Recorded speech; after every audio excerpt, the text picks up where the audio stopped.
では第94回の原子力資料情報室の公開研究会を開催します。本日の進行を務めますバンと言います。よろしくお願いします。今日は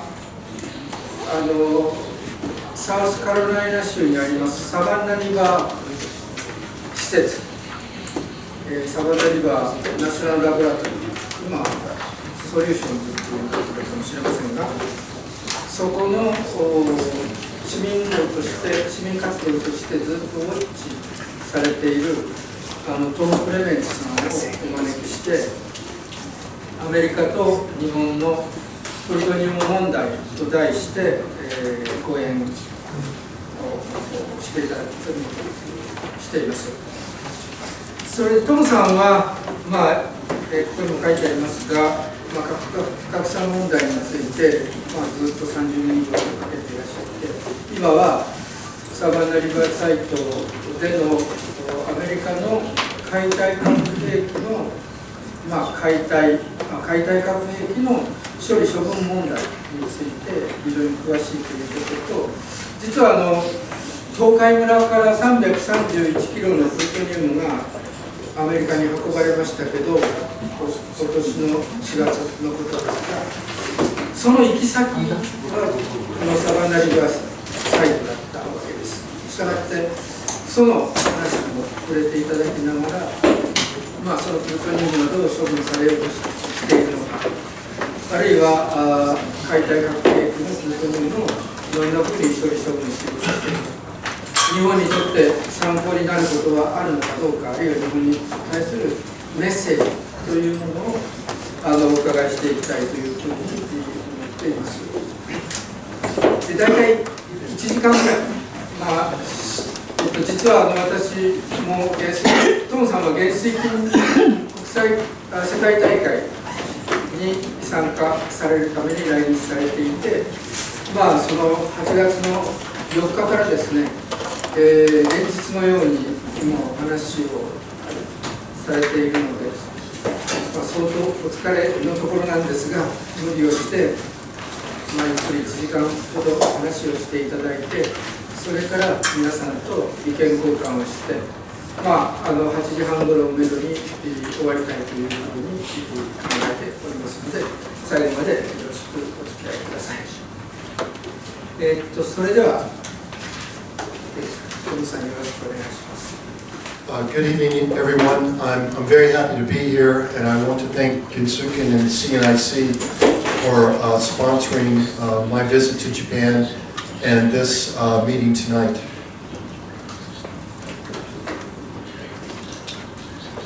So, a little bit about myself. As was mentioned, I first became involved in the Japanese plutonium issue in 1992. When the shipment of plutonium from France to Japan was being planned. And I went to Tokai in 1993 to observe the Akatsuki Maru arriving with, I think it was about 2 metric tons of plutonium that was transported from France.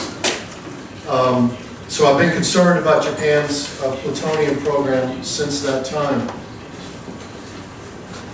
But I'd like to ask you a question. Do people remember, or were you involved in that shipment back in 1993? It was so far ago, but I know Bond was. But were others involved or aware? Just to get a feeling. Okay. So the issue of Japan's plutonium program has certainly been around before 1993 and for a long time. And in 1993 or 1992, a number of us called for Japan to stop the stockpiling of weapons-usable plutonium. And the excuse that was always given, well, this is not a stockpile. This is a running stock that will be used as fuel.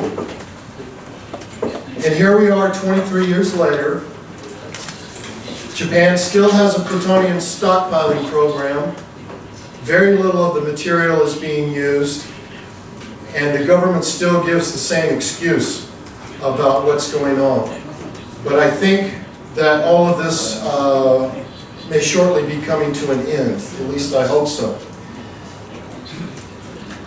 There's a lot to be learned, I think, from the situation with surplus plutonium disposition in the United States, and I'd like to talk about that tonight. And this is an informal presentation. If there are any burning questions along the way, you can ask me, but we can have discussion at the end.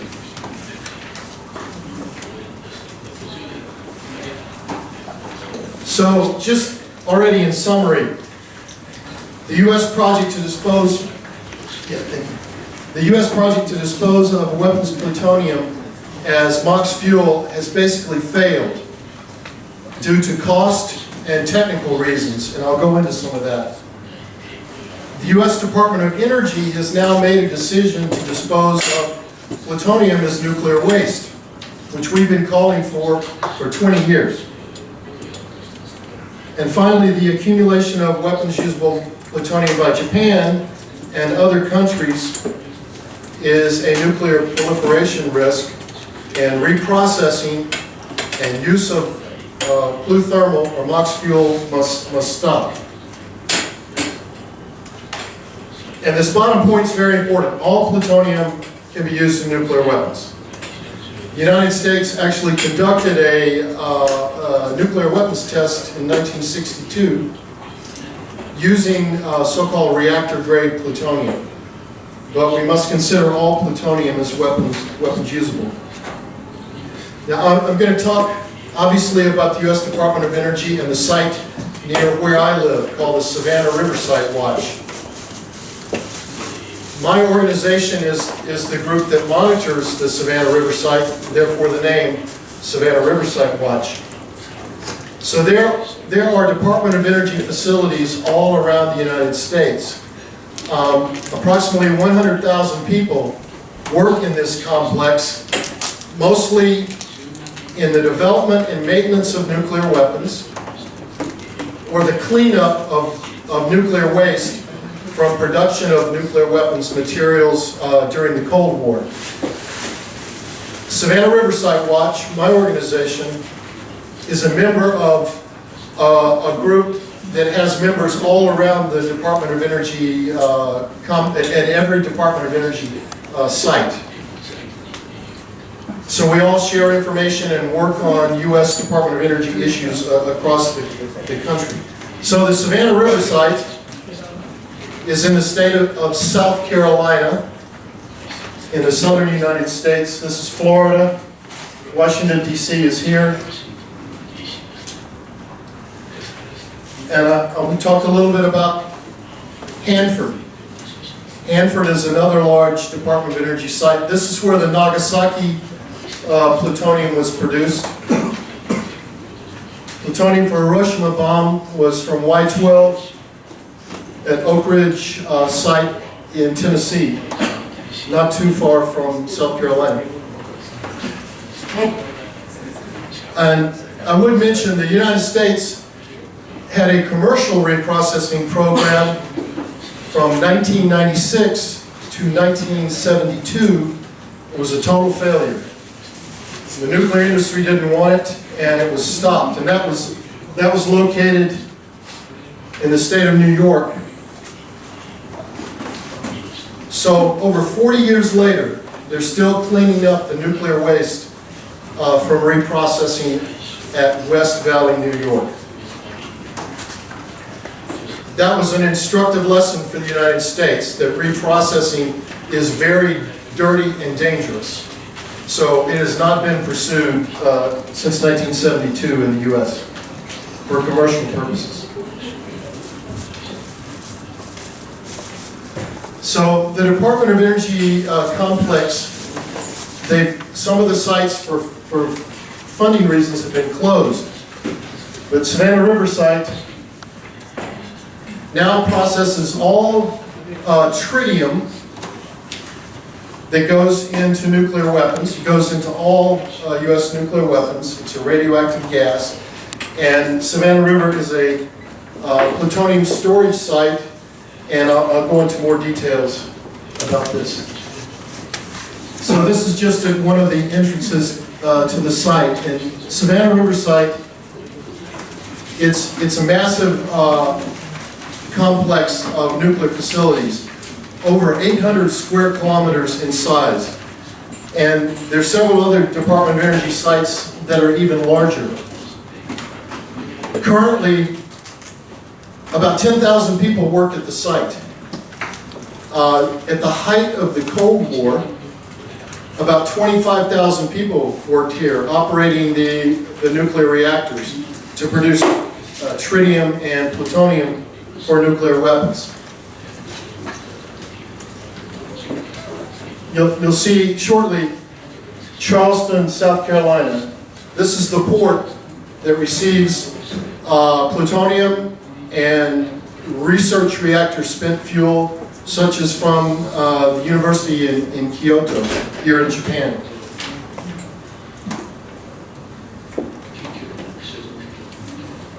So Savannah River site, much like the Hanford site in the state of Washington, had 5 nuclear reactors dedicated to production of nuclear weapons materials, plutonium and tritium gas. The reactors are in the triangles here.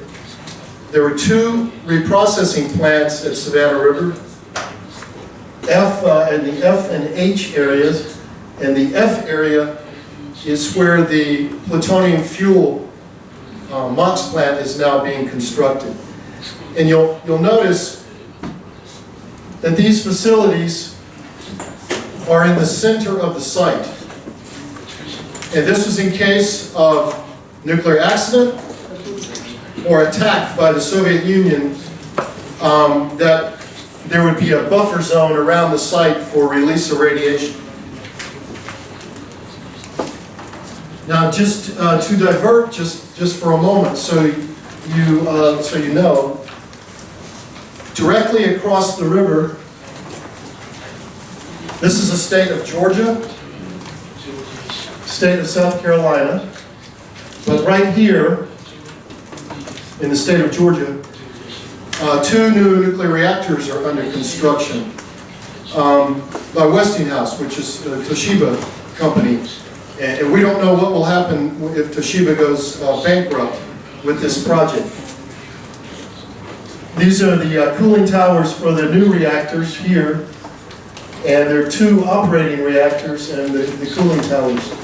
So this forested area here and here, this is all Savannah River site, so it's a very large facility. I'll talk about it more, but this is the mixed oxide fuel plant, the MOX plant, under construction. And you can see the nuclear power plants are right there. So this is, in the United States, this is the most intense nuclear construction going on in the world, really. And about 100 kilometers in this direction, there are 2 more reactors under construction. And these are the only new nuclear facilities under construction in the United States right now. And the price of this has gone up tremendously. You can ask about it later if you want to. So, Savannah River site, this is a nuclear weapons production cycle, and Savannah River site produced nuclear uranium fuel, uranium targets as they were called, went into a reactor. The fuel came out containing plutonium, went into a reprocessing plant. Plutonium was separated. That was shipped to another site to make the core of the nuclear weapon.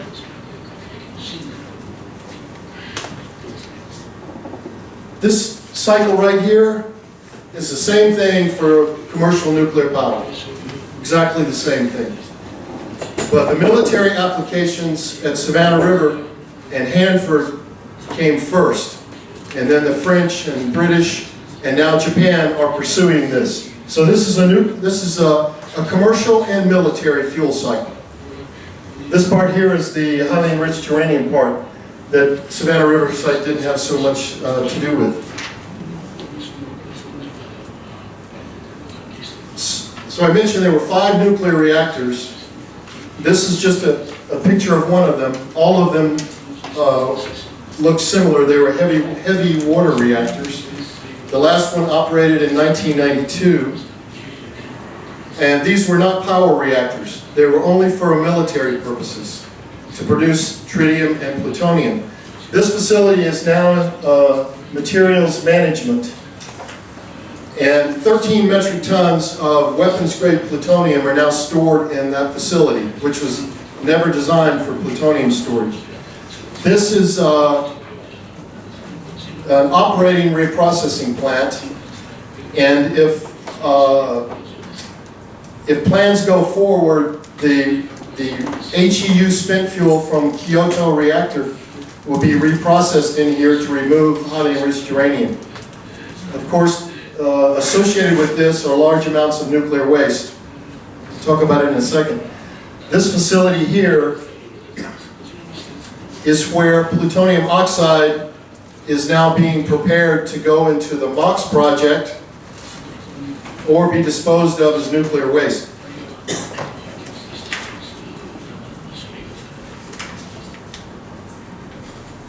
So in total, in those 5 reactors at Savannah River site, 36 metric tons of weapons-grade plutonium were produced. This is the map of the Hanford site, Seattle, Washington, Pacific Ocean here. Had 9 operating reactors, and it produced the majority of U.S. weapons plutonium. As you can see, 67 metric tons. These were the only 2 sites that produced weapons-grade plutonium. And the first reactor here, I can't quite see it, maybe this one, produced the plutonium for Nagasaki bomb. And this facility is over 1,200 square kilometers in size. So very large. So the plutonium, this is raw plutonium, separated at Hanford, this is Savannah River site, that was shipped to make the core of the nuclear weapon, called a pit. Just like in Ricaccio, or in France, reprocessing results in a large amount of nuclear waste. Savannah River site has 51 large tanks. This is the tanks under construction.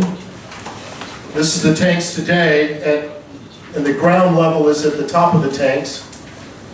These are all sorts of monitoring equipment and pumps to move the waste around. 8 of these tanks are now what they call closed. They've taken most of the waste out and filled them with concrete, and they will stay there forever as a monument to the Cold War. Hanford has 177 of these tanks, and they're leaking. None of the waste has been removed from Hanford. So the Cold War is still happening where I live and around the Hanford site. We have a long ways to go before the legacy of the Cold War is over with. So as I mentioned, Savannah River site has 13 metric tons of plutonium, and this is how it's stored, just as plutonium oxide in shipping drums, just the size of an oil drum, basically. The other site that has most of the plutonium is the nuclear weapons assembly site in the state of Texas, called Pantex. So there are almost 20,000 of these, the cores of the nuclear weapons are stored at Pantex. Thankfully, the good news is those pits, those cores will not go back into nuclear weapons, most 15,000 of them at least. But the question is, what will happen to all of this plutonium? As you know, plutonium has a half-life of 24,000 years. And the rule of thumb is 10 half-lives before it's not dangerous. That means 240,000 years that this material poses a risk. Same thing with Japan's plutonium stockpile. So just some photos of how the material is stored. Just inside these cans, they're not very big.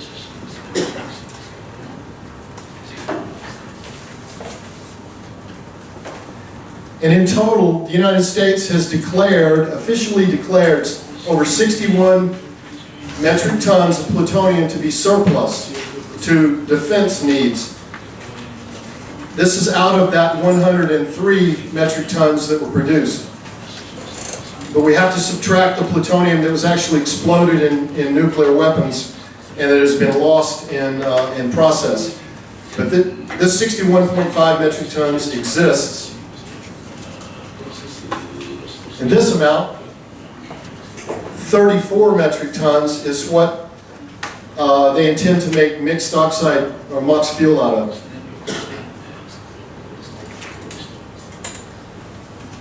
And the 34 tons is important because in the year 2000 there was an agreement with Russia that each side would dispose of 34 metric tons of surplus weapons plutonium. This was amended in the year 2010, and on the US side, all of that 34 metric tons is supposed to go into MOX fuel.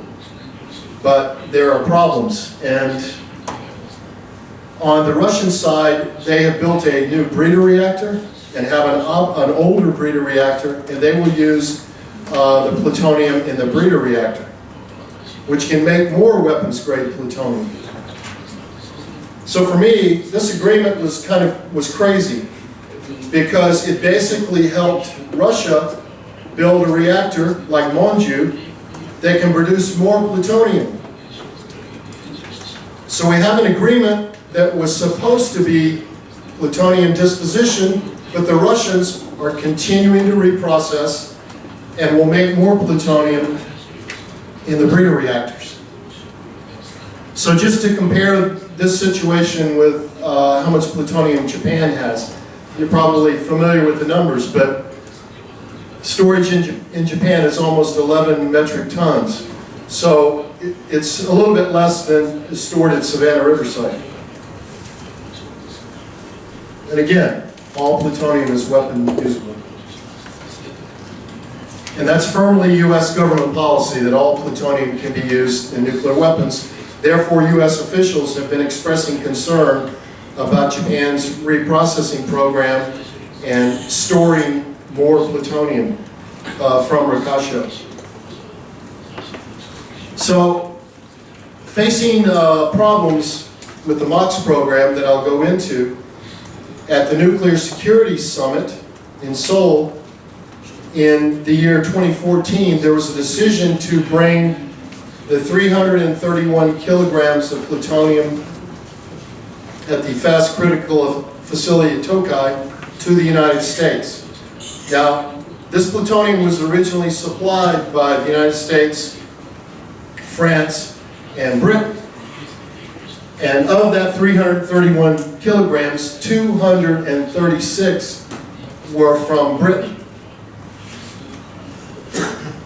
So the decision to do this was made for nuclear non-proliferation reasons, supposedly. But I think the decision was made mostly for political reasons, so that countries could have something to demonstrate as a success at the Nuclear Security Summit in Washington in March of this year. So the announcement was made in Washington that the plutonium had been removed from Tokai and it was on its way to the United States, Savannah Riverside. You probably saw the pictures. This is the ship being loaded, a special nuclear vessel from the United Kingdom. And just to show you, these ships come often to Japan. These are the 4 ships that carry nuclear materials. And we have someone who lives near the port and monitors the movement of the ships. So this is a map by Hidemichi Kano here, who was also tracking the shipment from Tokai to Charleston, South Carolina, Savannah Riverside. So the ships arrived on June 4th. Plutonium is taken, Savannah Riverside, here. The governor of South Carolina asked that this plutonium not come to our state because we don't know what to do with the plutonium that is already in South Carolina. There's some articles up here, but this is the governor who's angry about the situation. Now, I could have accepted that plutonium coming to my site if it was done for legitimate nuclear non-proliferation purpose, but I don't think it was. I think it was done for political reason. If bringing that plutonium to Savannah River had been coupled with a statement that Ricaccio would not operate to produce more plutonium, that Japan would not pursue its MOX project, then I could have lived with the plutonium coming to my state. But it was totally removed from any nuclear non-proliferation policy that would have had a good international impact, meaning stopping Ricaccio. So just to show you, this is one of those ships in Charleston, South Carolina, the port of Charleston. And they go up to the Navy base, and this was a ship that carried plutonium from Switzerland and Germany to Savannah River. I have no idea why that material did not go to France or Britain. They will not tell us. They have very large plutonium stockpiles, but they're bringing these materials to Savannah River site with no clear plan for disposal. So as I said, the shipment of the Fast Critical Assembly program did not address the bigger plutonium problem in Japan, and it only caused us more problems about plutonium disposition. Department of Energy has made it clear that the Fast Critical Assembly plutonium will be disposed of as nuclear waste. And Japan paid the United States $75 million to take that material. So if that plutonium is going to be disposed of as nuclear waste,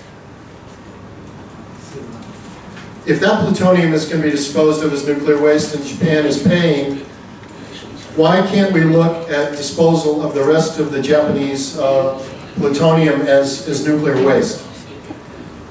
Now, going back to the project for surplus military plutonium in the United States, in the U.S.-Russia agreement in 2000, there were two options were listed. One was MOX fuel, like Japan has pursued, and the other was making nuclear waste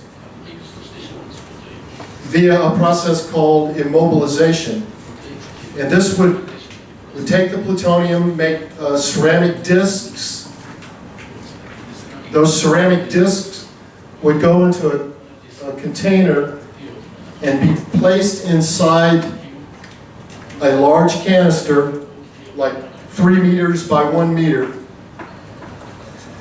And the high-level waste out of those tanks is going into these containers. And here's a picture. So Savannah Riverside has already filled over 4,000 of these containers with glassified nuclear waste, high-level waste. The plutonium should have gone back into this waste. That's where it came from, originally. But for political reasons, this option was killed in 2002 by the people who supported the MOX project. But I just mentioned they actually did put 100 kilograms of plutonium into one of these waste tanks and vitrified it directly without making the ceramic pucks.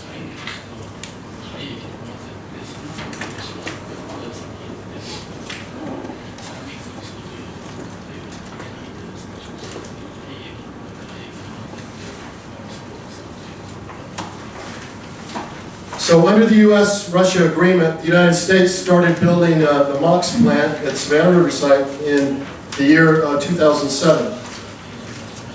In the year 2000, the cost estimate for this facility was about $900 million. In 2007,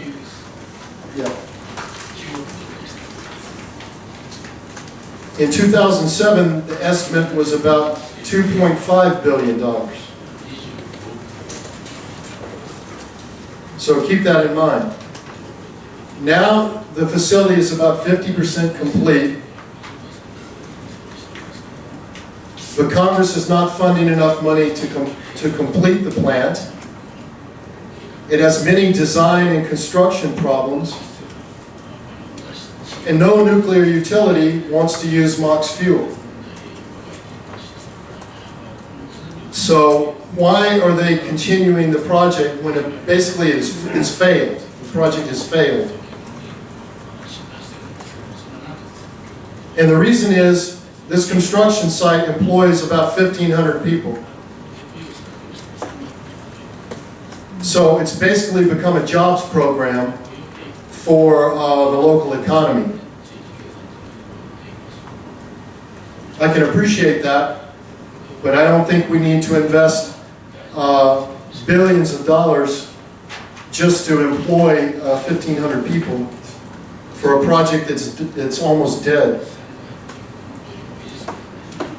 Now, I would add that Arriva, the French company, designed this facility. And engineers tell me that the design will never work. They started construction of the plant when the design was only 10% complete. So a warning to Japan, be very careful if Arriva is involved here on any nuclear project, including Rakasho or the MOX plant. So already, $5 billion has been spent on this building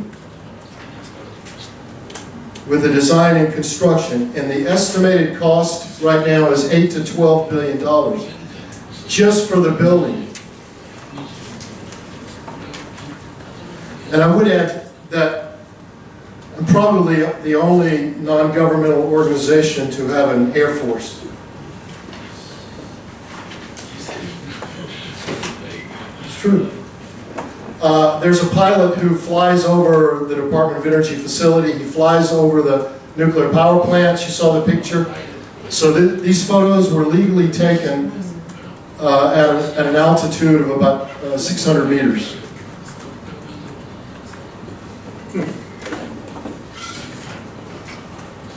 They don't like to have the photos taken. So the U.S. government is basically relying on my organization to release photographs of this massive debacle because they won't release photos. So we will do it.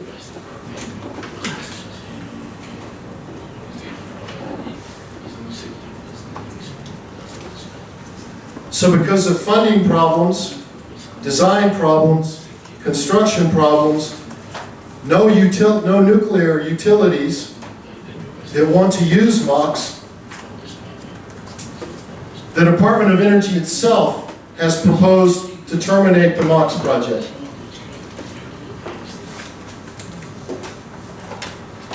And you'll see here,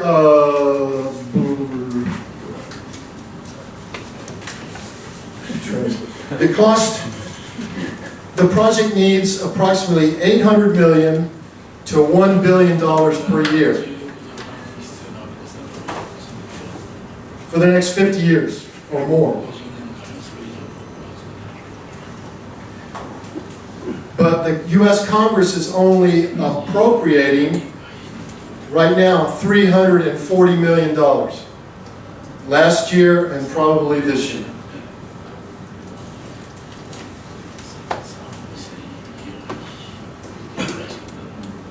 That's basically just enough money to keep the 1,500 people employed. It's not accomplishing the construction goal.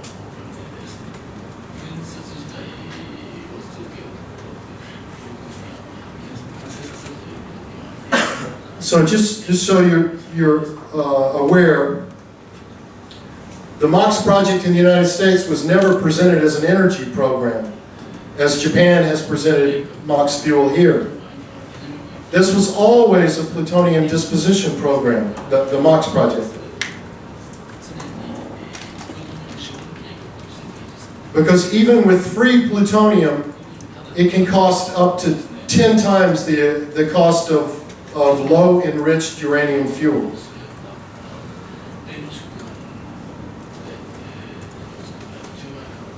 So the idea was to give the MOX fuel to nuclear plants and pay them to use it. But nobody wants to use it.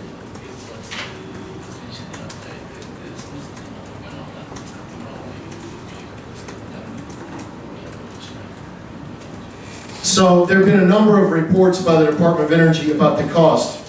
So this was a cost from 2014, $25 billion for the MOX project. But then the Department of Energy started looking at options to dispose of new options to dispose of plutonium as waste.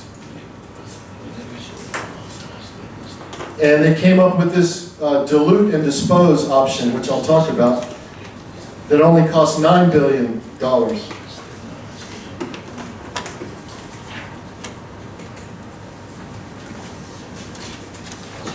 And as I said, at $340 million a year, the project is not receiving even half of the MOX project of what it needs. But the $340 million can actually just fund the project to dispose of the plutonium as nuclear waste. It's not enough to make the MOX project viable, but it is enough to dispose of plutonium as nuclear waste.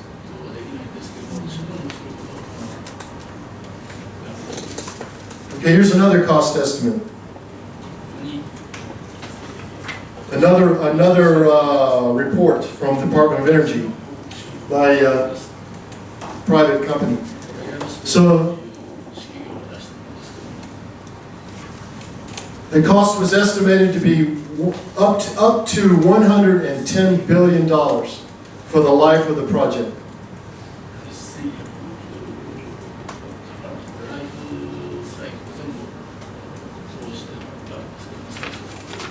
But for this disposal as waste, the costs were far less. The estimate is far less. And at the $340 million level, the MOX plant won't be finished for probably 25 years. It's just crazy.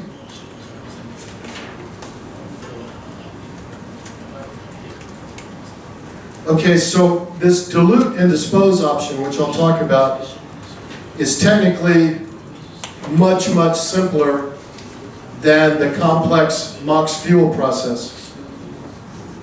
And basically, this entails mixing the plutonium with a secret ingredient that makes it hard to remove the plutonium. They put it in, it simply goes into these cans inside a glove box, and this is at Savannah River.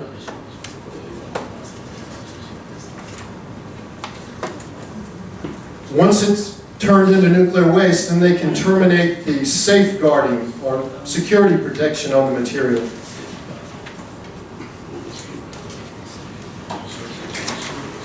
Those cans go inside a container. It's like that storage drum you saw. Here they are, with plutonium in them.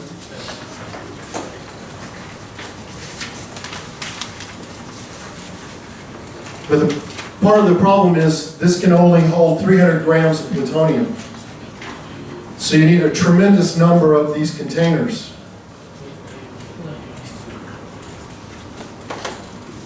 It would have been better to put this into the high-level waste and vitrify it. Much better. So here are a couple of these containers. We had a tour last year, and they actually brought some of them out. The plutonium goes inside there. So they have already packaged some of this at Savannah River site, and these are those, they're There are eight of these drums in each of these concrete storage containers. These are the drums with plutonium at the site. Here's Savannah River. This site is in New Mexico, in the west. That's about over 2,000 kilometers.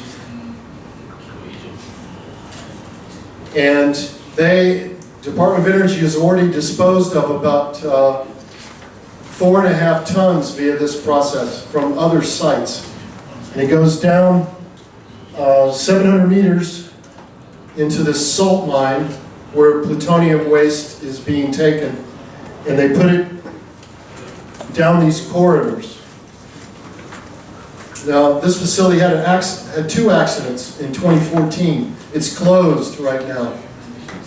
But there's still plutonium on the surface from Savannah River site.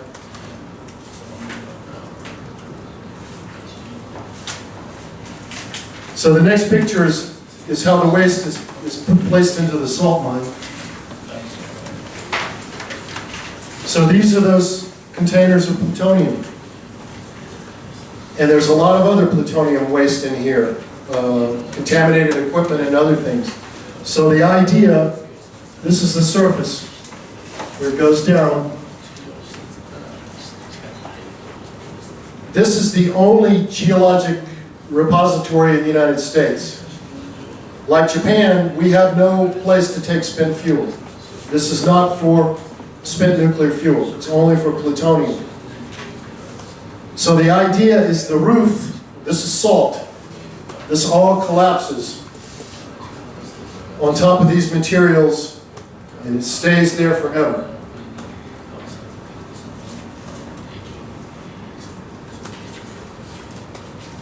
So this is what the United States is doing to get rid of plutonium. And I think that Japan needs to closely examine this option, even though you would not have a place to take it.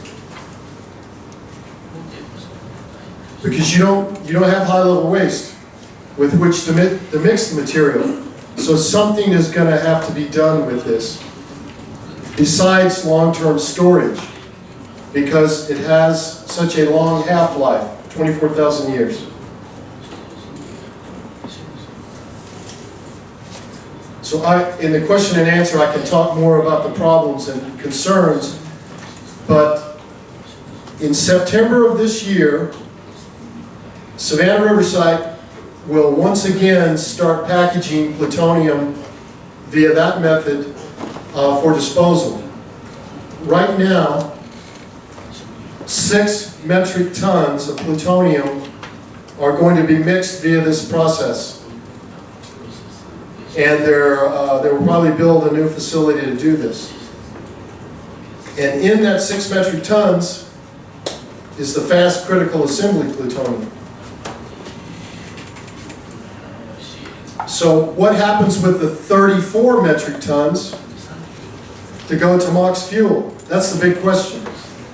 And I think they will probably end up doing the same method. But it's going to take probably 20 years to mix 34 plus 6, so 40 metric tons of plutonium to go into this facility. So it faces many challenges, but in my opinion, the MOX project is dead and we have to pursue something. And this is what's on the table now, and it has funding.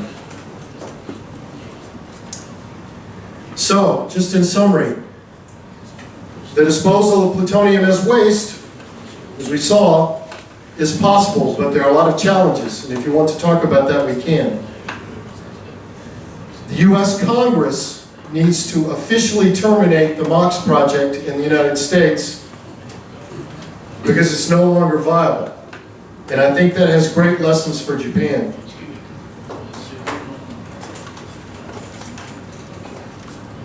Surplus plutonium in the United States is a huge liability. It has no value as nuclear fuel. It's only nuclear waste or nuclear weapons material. And the same thing applies to Japan. The plutonium has a negative value. It should not be made into nuclear fuel. And we can talk about operating the reactors or not, but this is the craziest thing to do, is use MOX fuel. So in Japan and internationally, a reprocessing plant to separate plutonium from commercial fuel poses a nuclear proliferation risk, and reprocessing leads to more accumulation of plutonium. Russia has a commercial stockpile of about 50 metric tons of plutonium. France has about 45 metric tons. The United Kingdom has 120 metric tons. None of it has ever been used for MOX, and they have no reactors that can use MOX fuel. So the final lesson for Japan is that the startup of the Rikasho plant needs to be officially stopped. The MOX project needs to be officially stopped, and Japan needs to investigate disposal of plutonium as nuclear waste. And I think there are a lot of lessons to be learned from the United States, but you are going to have to come up with your own solution about how to do that. And I'll leave it at that, and certainly take your questions, but thank you very much.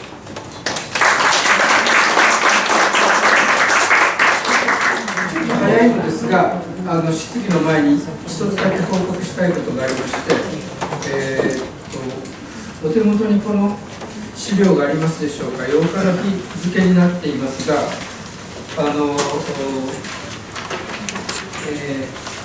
長崎県知事と長崎市長宛てにですね、核のない世界のための日頃ためない活動に感謝いたしますとして、2つのことを求めました。一つはアメリカによる先制不使用政策を支持するよう日本政府に呼びかけています。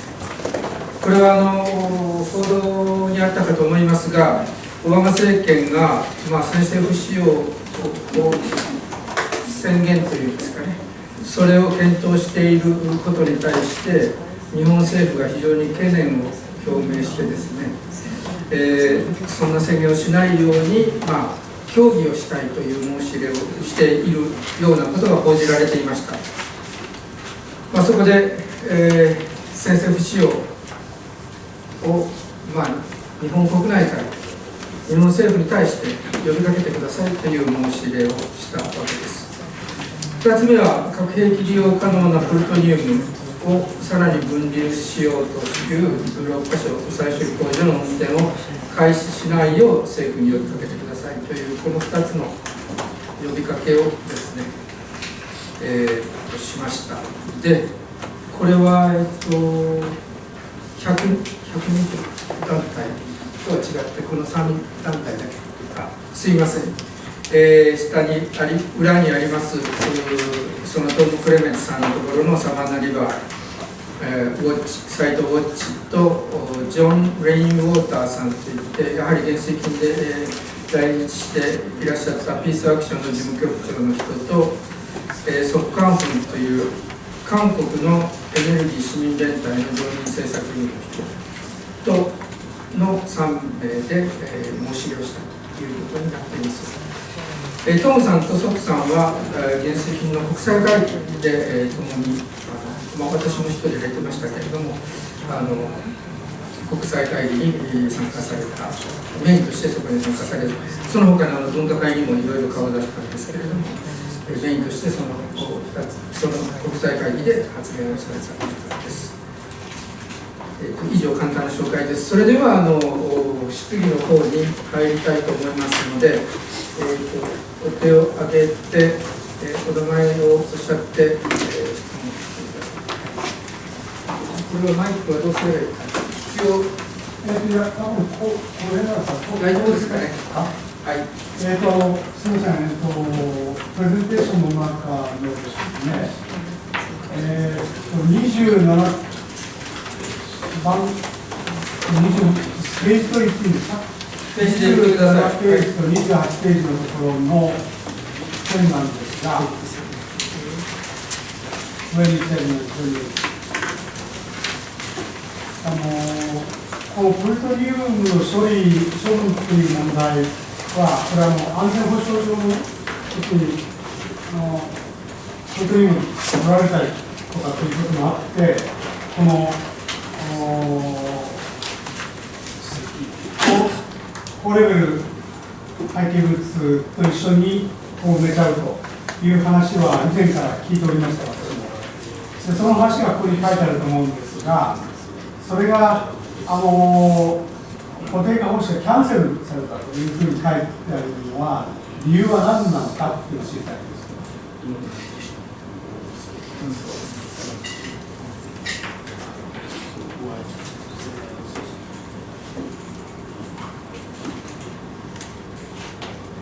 Yes, it's a very good question. Why was this option canceled? When first President Bush came into office, there was a review of the plutonium disposition program. And at that time it was decided the U.S. would not pursue two options, which were MOX and immobilization. They would only pursue one option. So instead of choosing the cheaper option, the MOX people won, and they decided to produce only MOX. They should have decided on this option, and they stopped it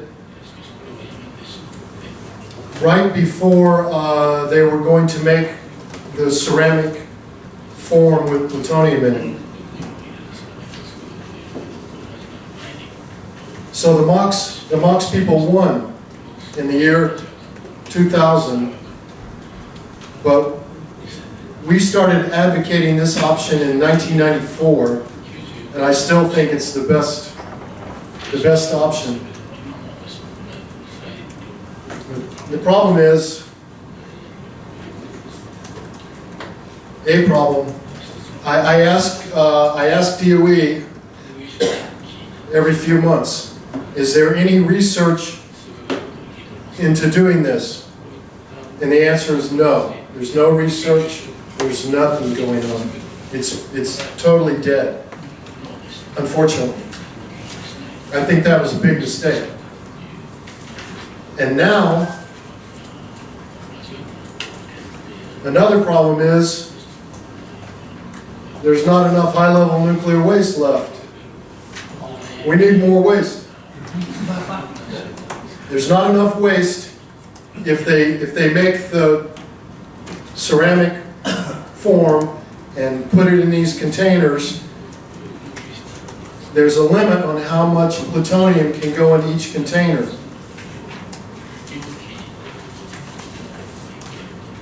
Maybe 8 kilograms. So there's 4,500 containers left to fill to get all the waste out of the tanks. So if they started research now, there would only be 2,000 containers left, or something like that. So there would not be enough containers left to put the plutonium in there. And I think the people who support MOX planned it that way, that this option would not work.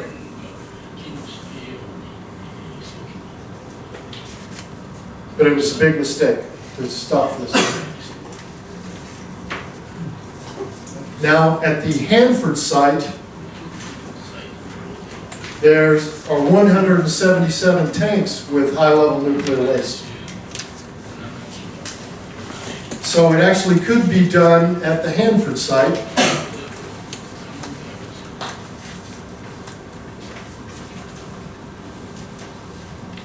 It's Hanford.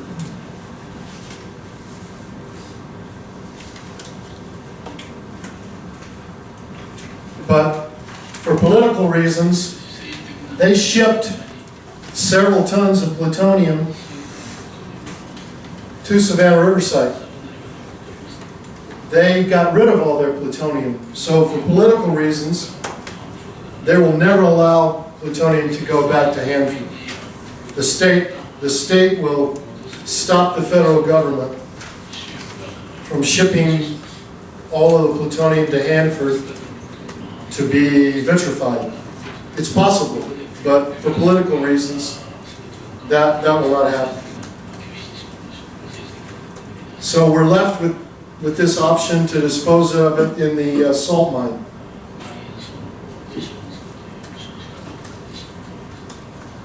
Which is, well, let's see this.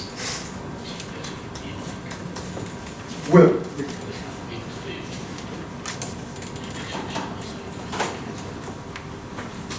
So Savannah River site received plutonium from this site in Colorado, Rocky Flats.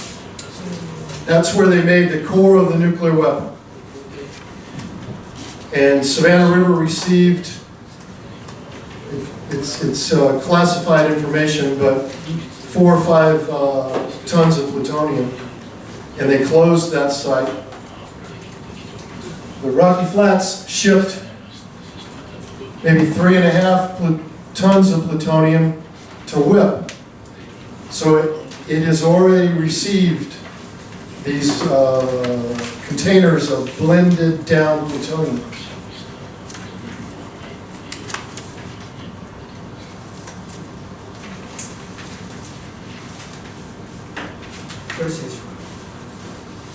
他にどうぞ。よろしいですか。肉声でお願いします。Thank you very much, Tom San. So, can you go to the slide number 39?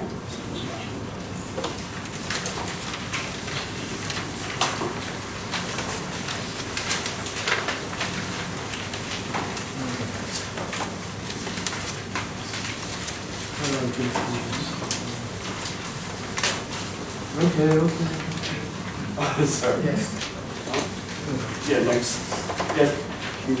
So I heard about the storage. You here these stored in the salt within salt mine. Salt mine, is that correct? So is there any practical special reason to choose salt mine? I don't know all the technical reasons, but the U.S. decided to dispose of spent nuclear fuel in a geologic facility, separate facility, and the plutonium waste in another facility. And because of the characteristics of this particular area of salt, it's very deep and it's dry, and the salt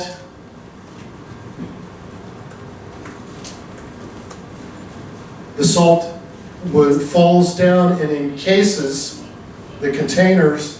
That was the decision. This is the only geologic disposal site in the United States. They say there's no water intrusion.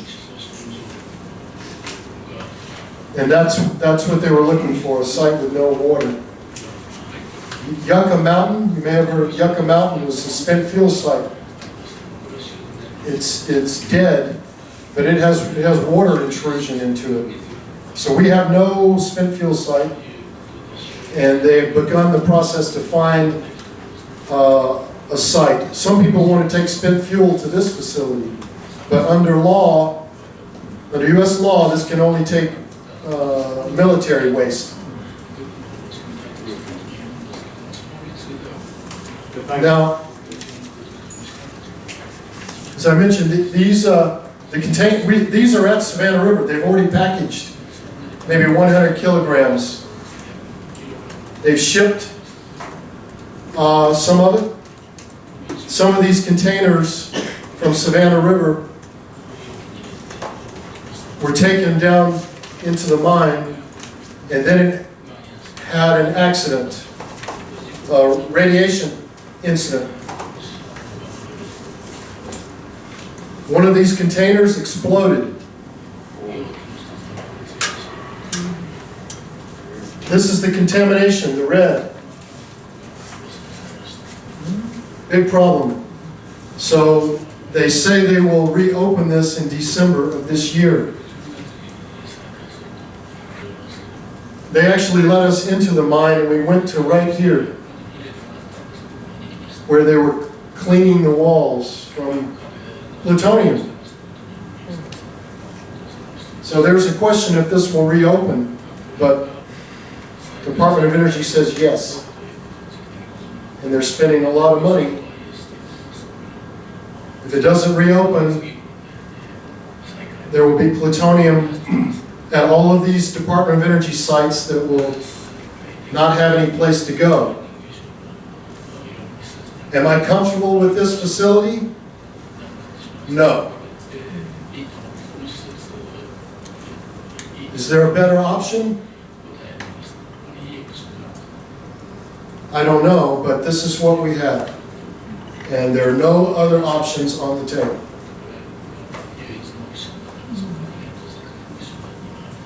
But I work with people who are opposed to starting this, to reopening this facility in December.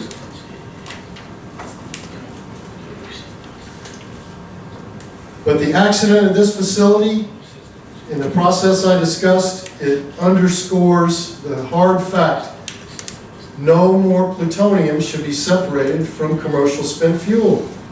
It doesn't make any sense.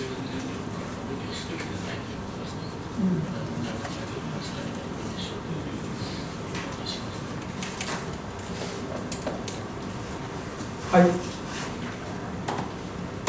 では、堀江と申します。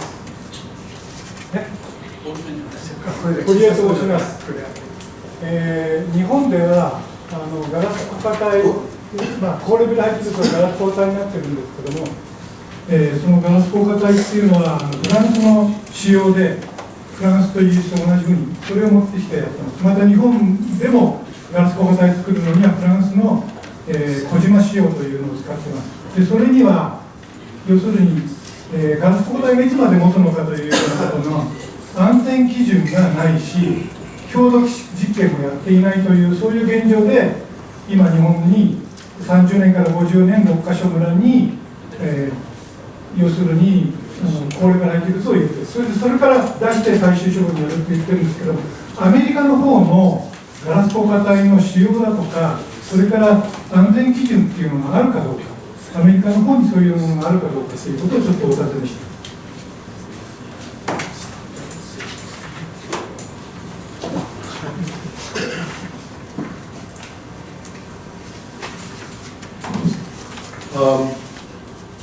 Just to add, this is the facility that vitrifies these containers.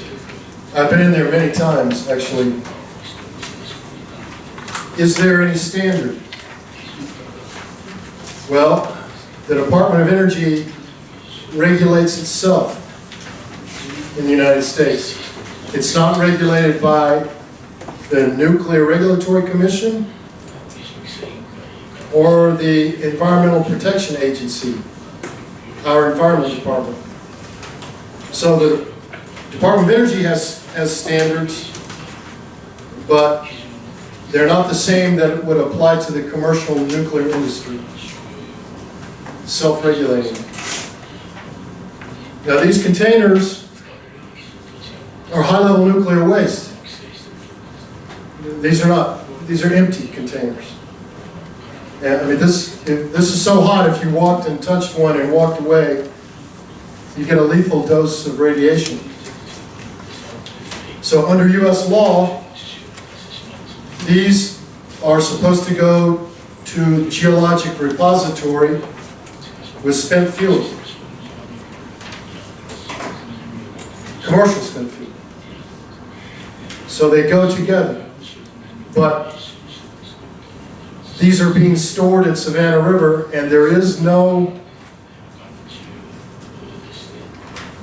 acceptance standard to go into the geologic facility. They hope this meets the standard, but they don't have one yet.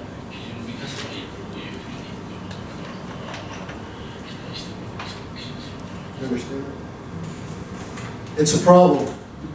So in the meantime, we're stuck with the high-level waste and all of these containers and all of the plutonium, and the federal government promised the state of South Carolina that all of this would be taken to a geologic repository, but that does not exist.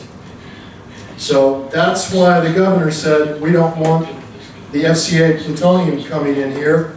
We have enough of this stuff.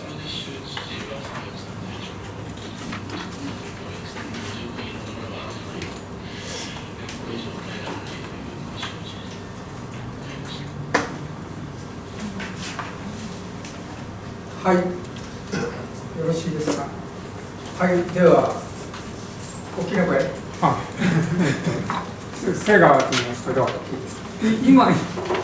今の関係で、東海の再処理工場の、ガラス固化が今されているというか、今、東海に高レベル廃液があるので、早急にガラス固化しなければということになってるんですけど、9年ぶりに再開したけど、ガラス固化できないというのをついこの間規制委員会で発表してたんですが、その件はご存知その件は会場で知ってる人でぜひお答えください。いやだから高レベル、廃棄物のガラス固化というのは、そこの今映っているところでは、できているわけですよね。で今東海でこう滞ってかなり困難だという状況になってるんですけど、そういう技術的な困難の理由がどこから来ているのかと、先ほどのお話で日本のは、フランスかイギリス技術をそのまんま入れてるようなんですが、アメリカでは特にガラス固化がこう技術的に困難というような途中で滞ったとか、そういうケースは起きているんでしょうか。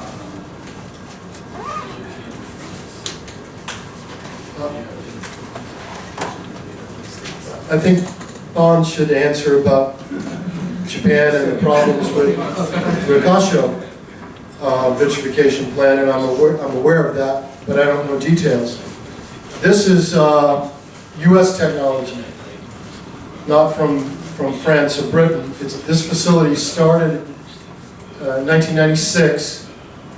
It's been working, in my opinion, very well. It has a capacity of about 300 containers a year, but because of budget problems, they're filling maybe 150 a year.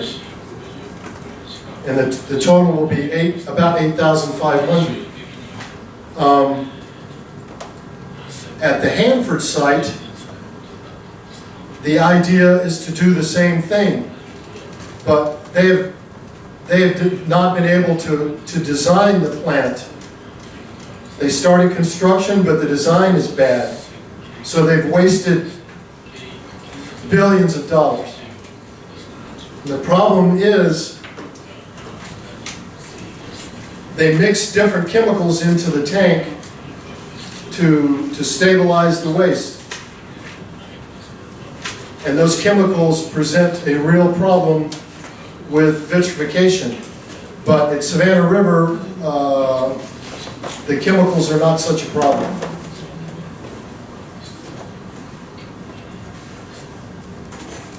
よろしいでしょうか。東海の方はちょっと僕追っかけておりませんので止まっているのは知っていますけど、細かいところは分からないです。is Sundaram. I am from India. In India, we have this nuclear power plant very close to the city of Mumbai, and it was started in 19.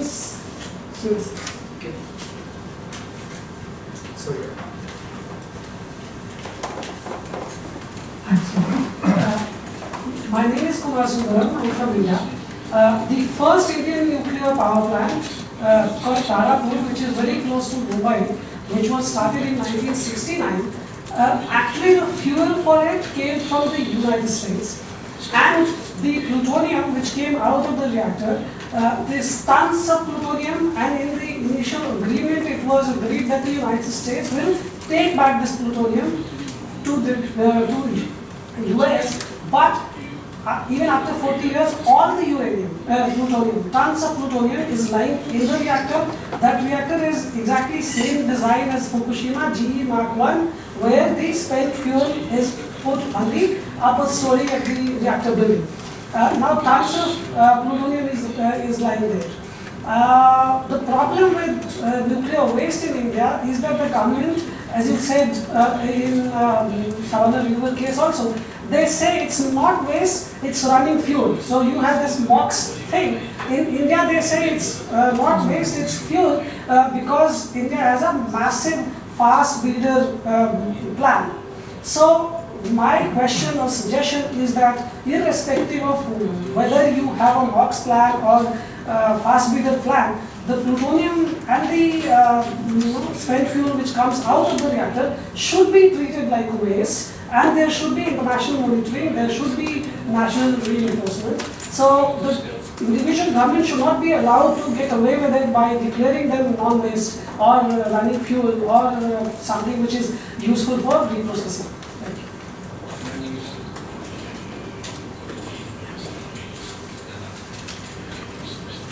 Well, let me just mention that the U.S. has supplied uranium fuel to a lot of countries, including Japan, and a lot of European countries, South Korea. And that's the reason that the U.S. has some control over what happens with that material. And I agree, spent fuel should be classified as nuclear waste. Some in the nuclear industry want to call it a potential product because you can take the plutonium out, but I agree with you.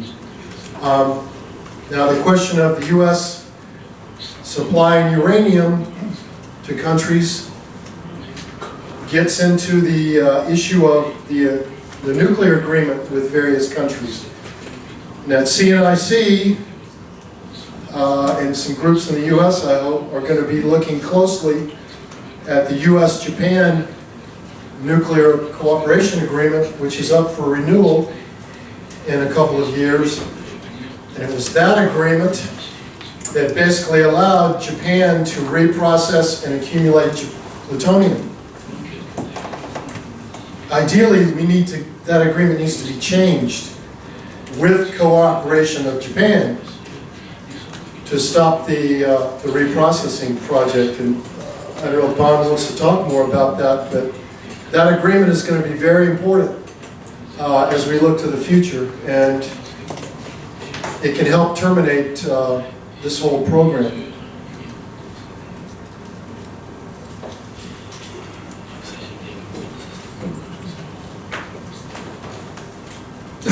ではそれについて少しだけ補足をして今考えていること情報室が考えていることを少しお話したいと思いますが、これまでいろんな人に相談をしましたところやっぱり協定そのものを変えるとか変更するというのは非常に難しい。理想的にはそれが好ましいことなくすということではなくて、例えば協定の中から6カ所とかそういう文書とかですね、プルトニウム利用につながるところを外していくみたいな理想的にはそれはいいんだけど、それはあくまでも理想であって現実的ではないというふうなことをおっしゃる、アメリカの人たちも多いわけです。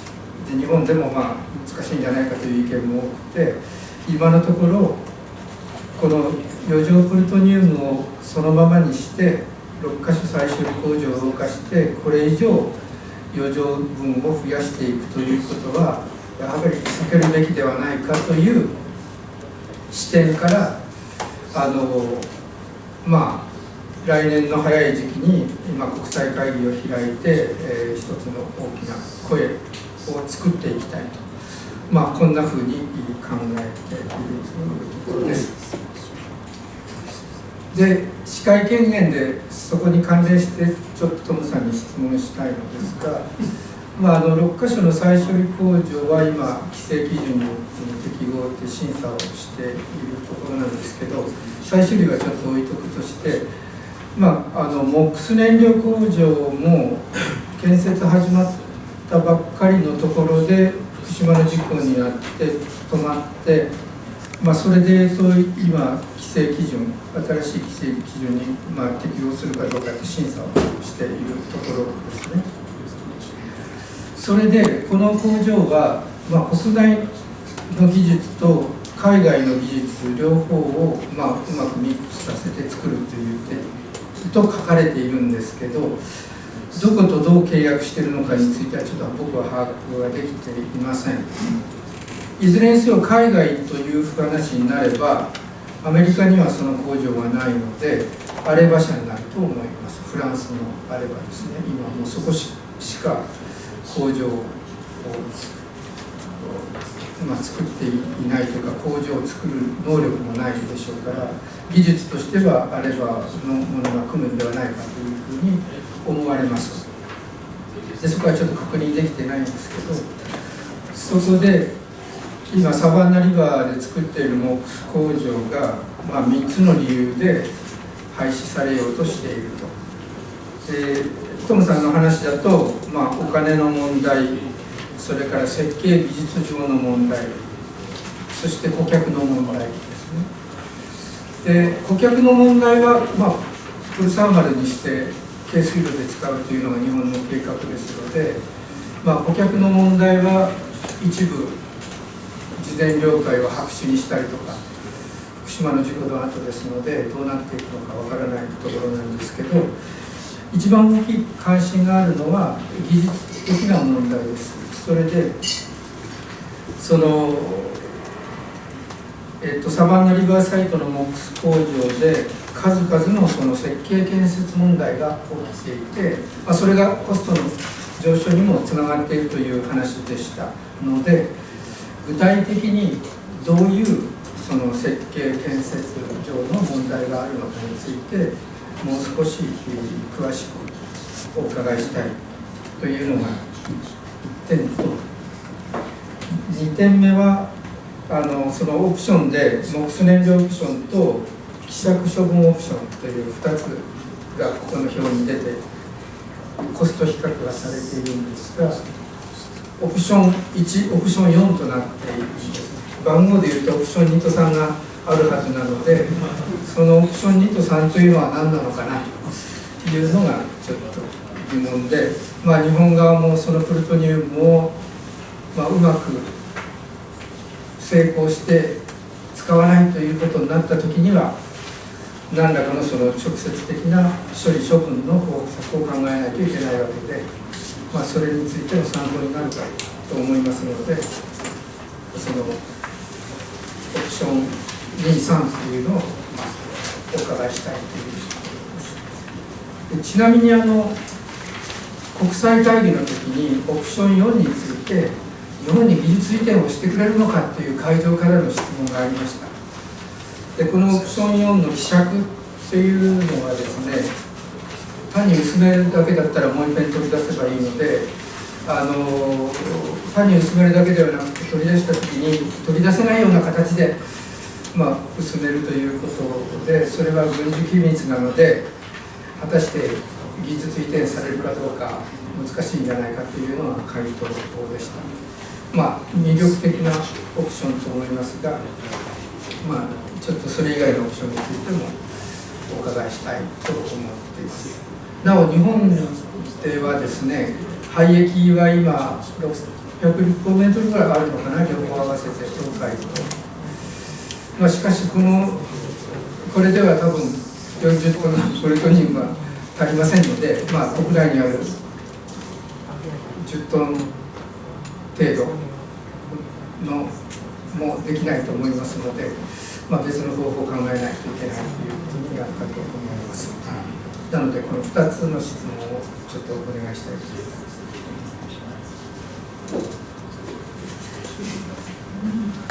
That's a lot. I'll keep it brief, but on the design and construction problems, there are only a few brief mentions of this in Department of Energy documents or documents by the U.S. Congress. Now, I'm told by someone who worked at the Melox plant, the French MOX plant, and an engineer on the U.S. MOX project, that the U.S. purchased technology that was inferior. And there's brief hints of that in documents. On the construction problem issue, Department of Energy has told Congress that the figure for piping, wiring, and other equipment that's being installed in the MOX plant, that the improper installation rate is 25%. And that's on the record. So that means 25% of what's being installed in this plant needs to be torn out and reinstalled. And workers tell me it's more like 50%. And sometimes they put the same thing up 2 or 3 times, and it takes weeks and months to repair their mistakes. So on the design and the construction issue, the construction problem issue, I think this is one reason they want to terminate the project. But I think there's a massive cover-up because there are not formal investigations by Congress into this problem. So I could talk more, but I'll leave it at that. Options, and I get information from workers on the inside about what a disaster inside this plant is. Options 2 and 3, I don't know the numbers, but one of them was immobilization, and their analysis was immobilization was more expensive than dilute and dispose. And that's because the research is stopped. The other option was to drill deep holes and make the plutonium into some kind of waste, like a hole 3 kilometers deep. Drop the plutonium down the holes. And I don't think that's going to happen because it's politically very sensitive. And there's been no research on it. So that's been eliminated. Now the transfer of the technology for this dilute and dispose, the material I'm told will impedes reprocessing if you drop the container into nitric acid. So will the U.S. transfer that material, whatever it is? It is secret. I don't know, but I think Japanese scientists could probably develop something equivalent if this option was pursued.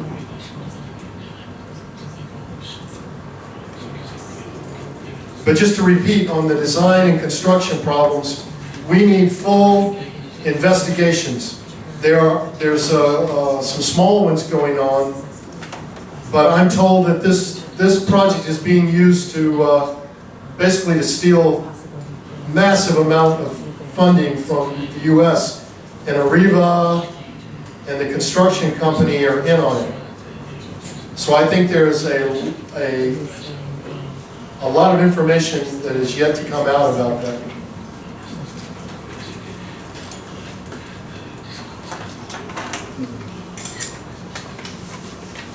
ありがとうございました。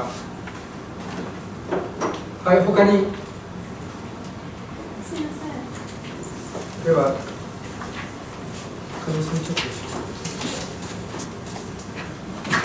では関連する質問をお願いします。ちょっと除外してしまうんですけども、アメリカでは原発とか核関連施設のミサイルとかテロ対策をどのようになっていらっしゃるんでしょうか。ちょっとお願いされます。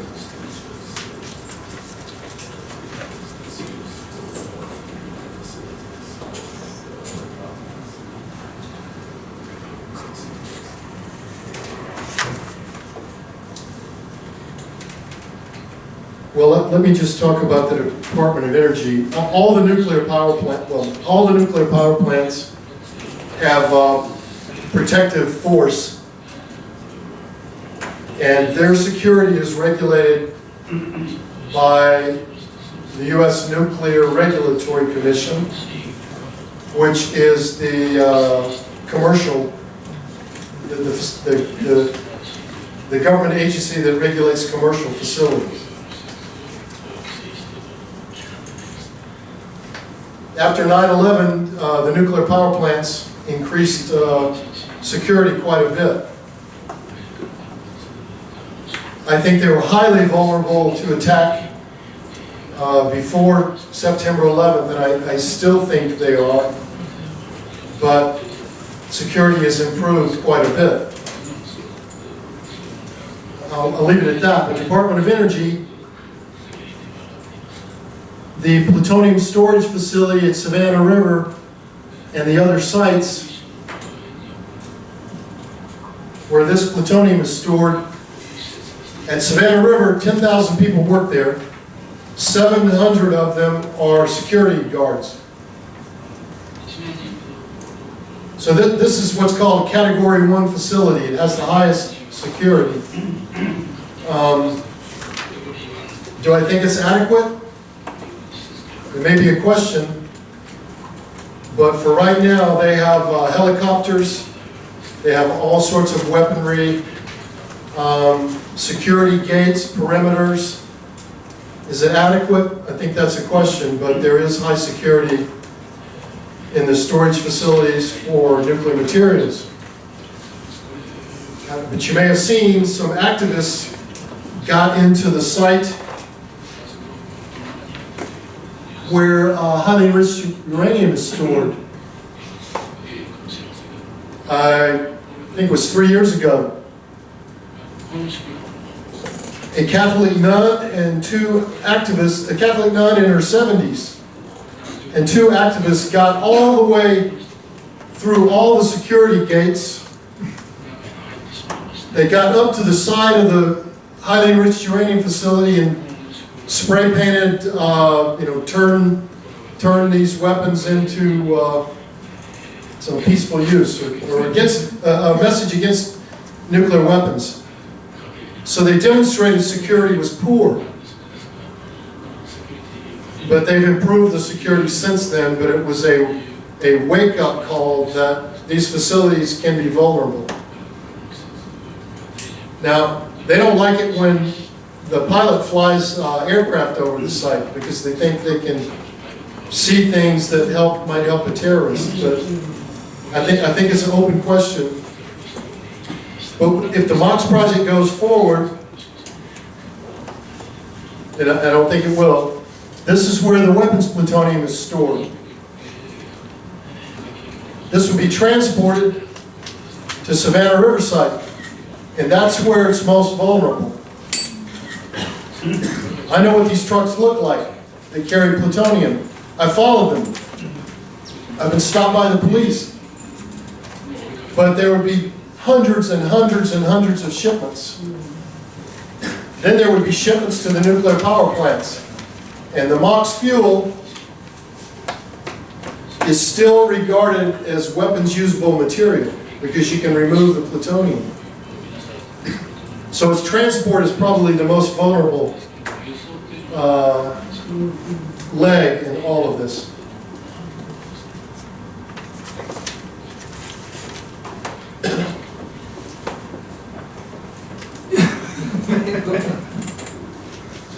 通訳疲れてきたので休憩のためにセキュリティの話をしますと、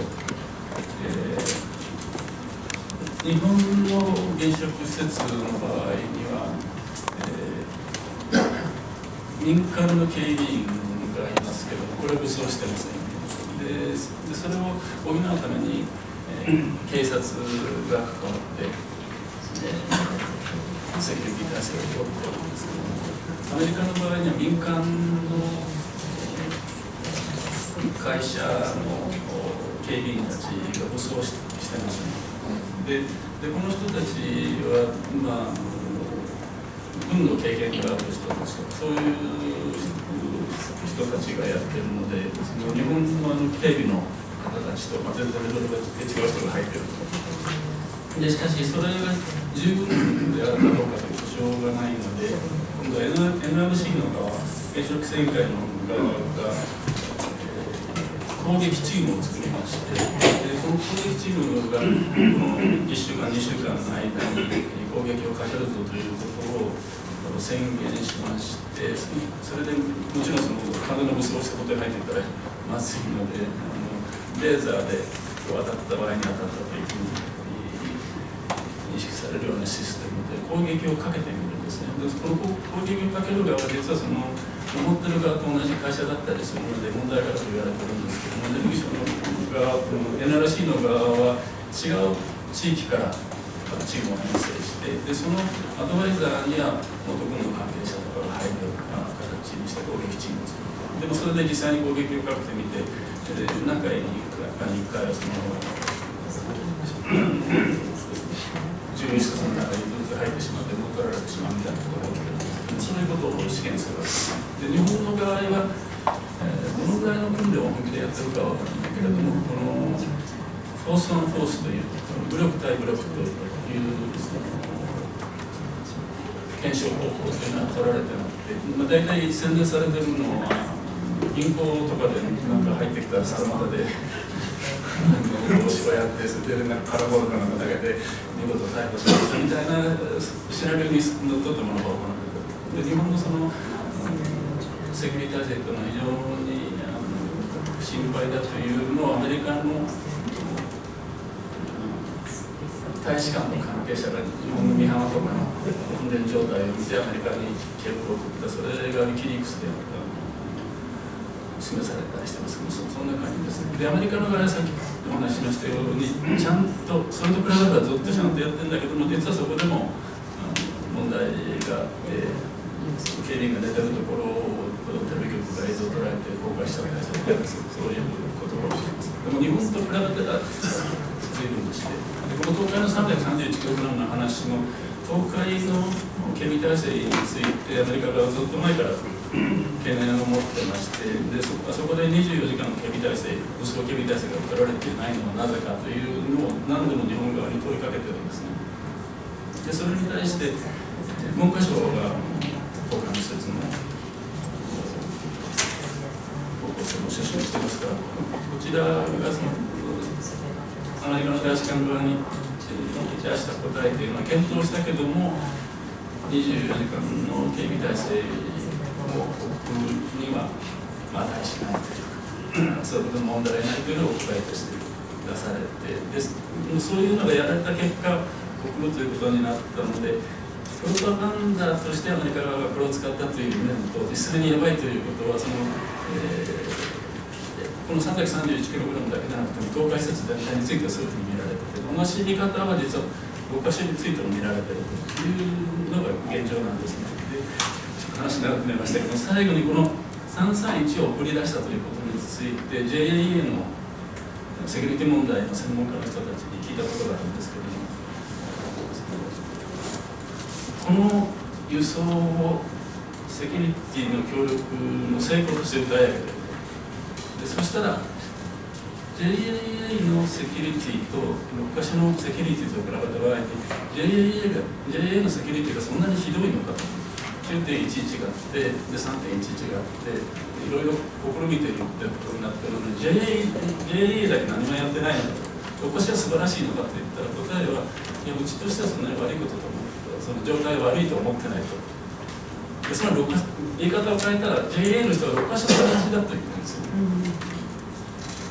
だから331kg もアメリカに送ることが必要なんだったら、6カ所のプロトニウムも、それから東海に残っている別のプロトニウムも、それから各地に売られている木数燃料もみんなアメリカに持っていかなきゃ危ないということを JA の人が言ったり等しいです。ところがプロパガンダとしてはこの 331kg はアメリカに送らなきゃいけなかった。それではその大きな成果であると。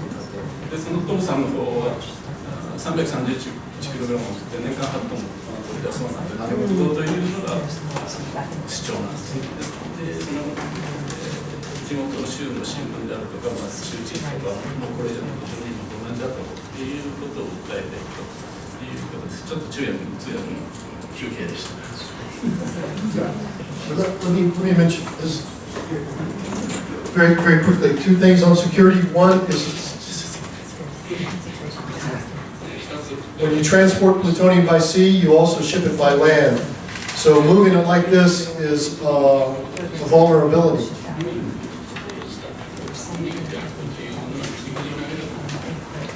And in construction of the Japanese MOX plant, I encourage you to ask, maybe you can see it better in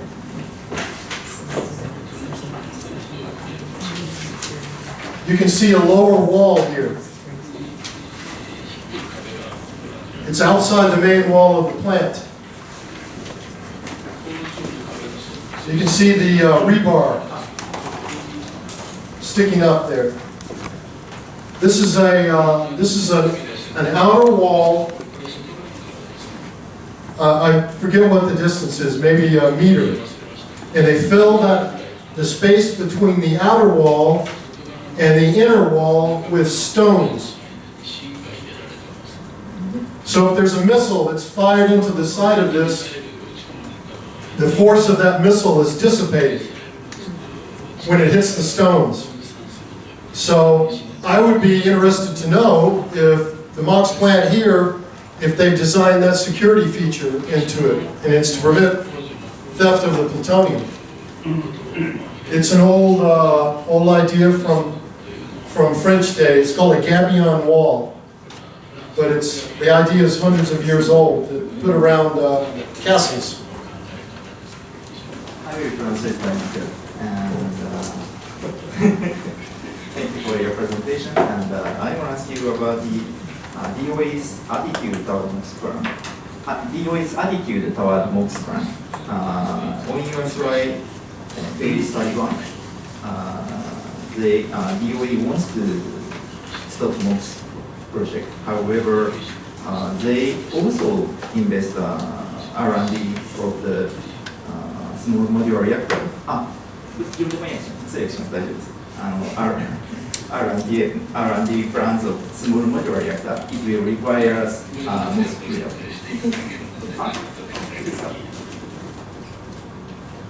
So they really want to suspend MOX project. DOE Department of Energy,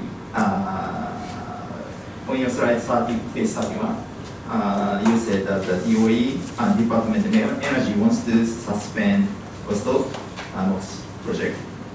However, they also invest R&D of the small modular reactor. This is what 自分でやってます。はい。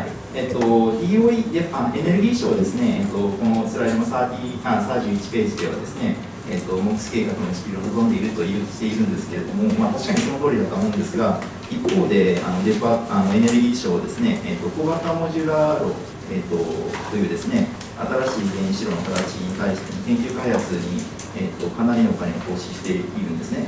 で、この大型モジュラー炉はですね、一部の炉型ではMOX 燃料を必要としているんですけれども、そのあたりどういうふうになっているんですかという質問です。本当に、エネルギー省は MOX 計画をやめようと思っているでしょうかという質問です。The U.S. Department of Energy is a very large department, but the nuclear weapons part of DOE is in charge of the MOX program. It's called the National Nuclear Security Administration. And the other part of Department of Energy has nuclear power, other energy programs, the cleanup of all of the waste. So there is funding inside the Office of Nuclear Energy for small modular reactor research and development for private companies. I forget what the amount is, but it's like $100 million a year. I think it was 105 million this year.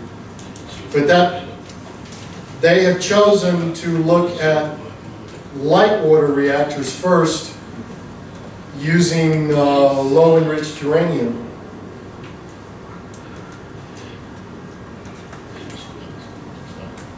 But construction of small modular reactor has big problems. I won't go into that, but right now they wouldn't use MOX, but there are designs that would use MOX fuel, and the British are looking into those to use their surplus plutonium. But all these reactors are imaginary, and there's no money there to build them anyway.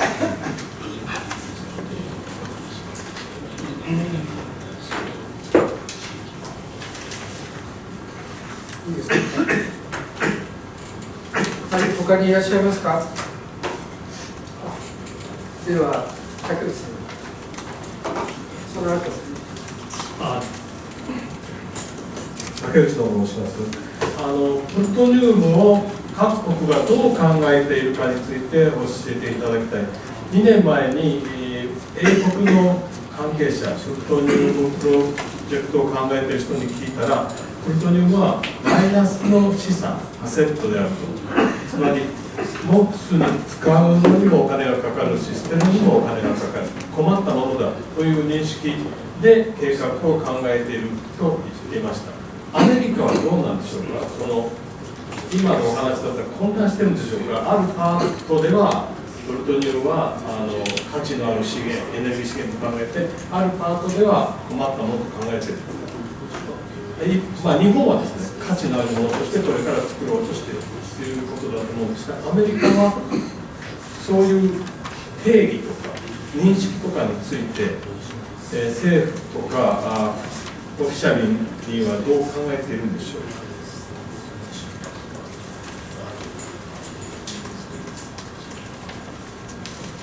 The U.S. Department of Energy has never made a statement that the plutonium has negative value. Well, what they have said is the MOX fuel project is for disposing of the plutonium, and it's not an energy project. It's to get the plutonium into the spent nuclear fuel, so there's high-level radiation. They've been quite clear about that for the last 20 years, and have never said that it has energy value. Now, some in the nuclear industry have tried to say this is an energy program, but when I point out DOE has never said it's an energy program, they become quiet.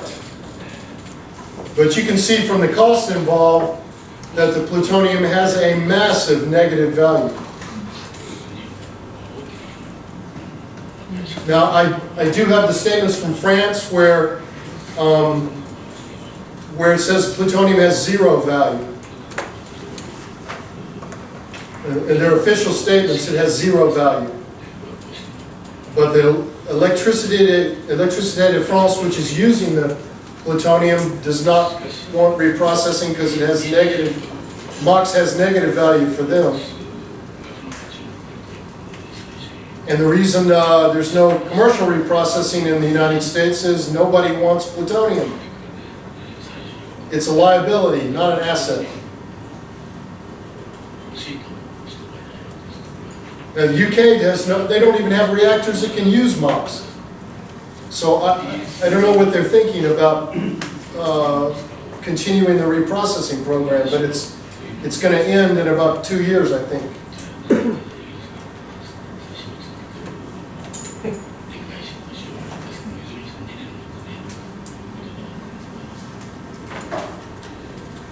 よろしいですか。じゃあどうぞ。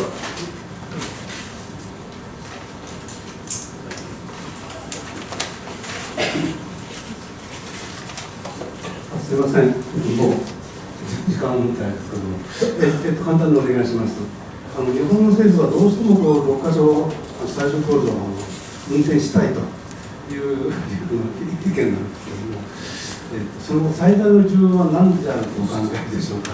ちょっとお願いします。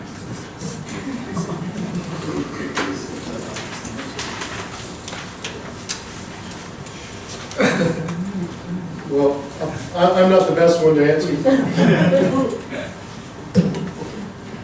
I'm not the best one to answer this, but I think it's a spent fuel management issue, and it's the worst way to manage spent fuel that somebody's making a lot of money off of.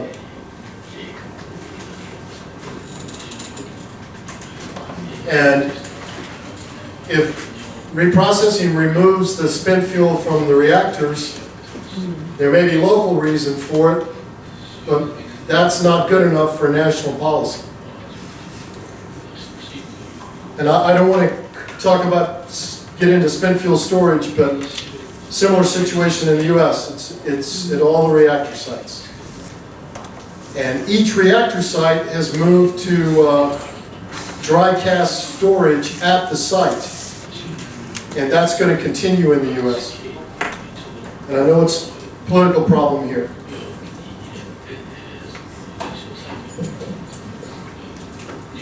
But always look for a REVA behind reprocessing. The French company Areva profits from reprocessing and plutonium stockpiling, so they want the plant to start up and to continue, but it's for their own financial interests. And that MOX plant is for the financial interest of Areva, and that should not drive the policy of spent fuel storage or reprocessing.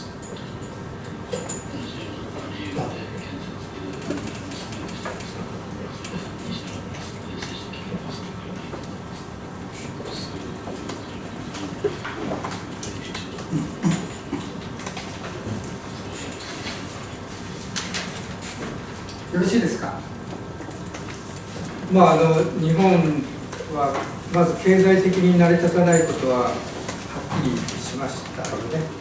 あとはだから政治、はっきりしています。したがって政治的に、続けるという、決定がなされているというのと、トムさんの報告にもありましたけど、サバンナリバーサイトでもなんか1500人ぐらいが雇われていて、地域経済にとって非常に重要な施設なんだからやめないでくれという強く主張している一部の人たちがいるようですが、日本でも、ご存知のように青森県知事はとにかく続行しなさいというような強い政治的なスタンスになっていて、そのようなところでやめるにやめられないようなパターンになっているんじゃないかと私は考えていますけど、実はこの辺のところは本当はもうちょっと議論したいところでありましたが、時間が来ておりますので。I really want to thank everyone. I came by Kinsuken's invitation to go to Hiroshima and Nagasaki. And being from the United States, it was very moving and very important.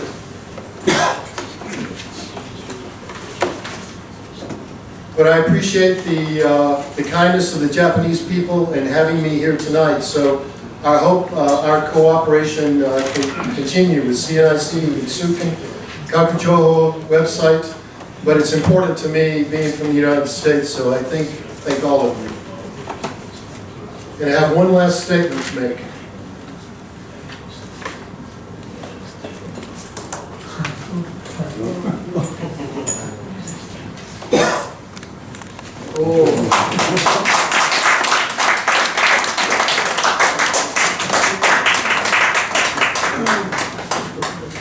それではこの旗が出たところでこれで終わりにしたいと思います。最後にもう一度トムさんに拍手をお願いいたします。